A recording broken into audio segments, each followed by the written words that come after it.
നമസ്കാരം. വേദപുസ്തകത്തിലെ ജന്തുജാലങ്ങളിൽപ്പെട്ട കോലാട് എന്ന ജീവിയെയാണ് നിങ്ങൾക്കിന്ന് പരിചയപ്പെടുത്തുന്നത്. സകല ജാതികളെയും അവൻ്റെ മുന്നിൽ കൂട്ടും.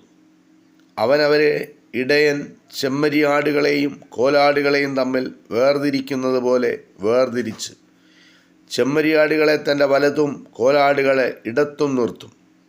വിശുദ്ധ മത്തായിയുടെ സുവിശേഷത്തിൽ രേഖപ്പെടുത്തിയിരിക്കുന്ന ഒരു വചനമാണിത്.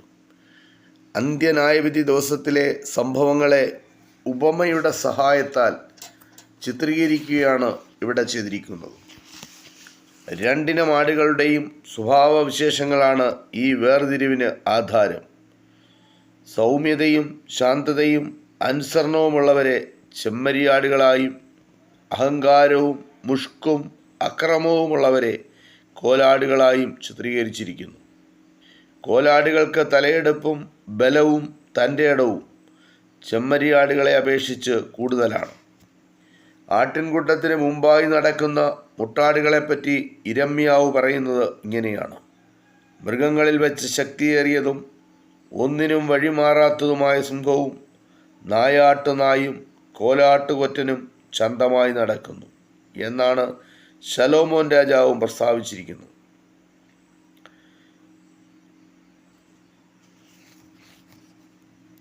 യാഗമൃഗമായി കോലാട് വളരെയധികം ഉപയോഗിക്കപ്പെട്ടിരുന്നു.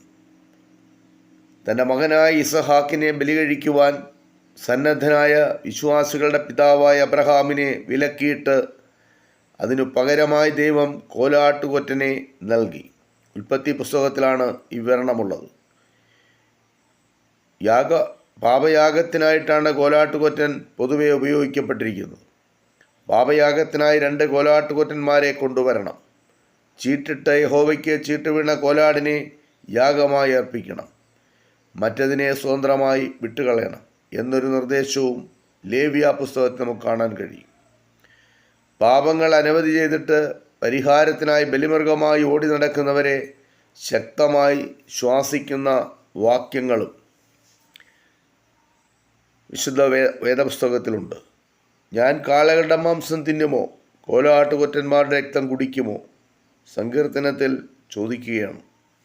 യേശു ക്രിസ്തുവാകുന്ന കുഞ്ഞാട് യാഗമായി തീർന്നതിലൂടെ ഇനി മറ്റ് യാഗങ്ങൾക്ക് പ്രസക്തിയില്ല എന്ന് ധ്വനിപ്പിച്ച് പൗലോസ്ലീഹ പറയുന്നത് കാളകളുടെയും ആട്ടുകൊറ്റന്മാരുടെയും രക്തത്തിന് പാപങ്ങളെ നീക്കുവാൻ കഴിയുന്നതല്ല. എബ്രായ ലേഖനത്തിലാണ് ഇത് രേഖപ്പെടുത്തിയിരിക്കുന്നത്.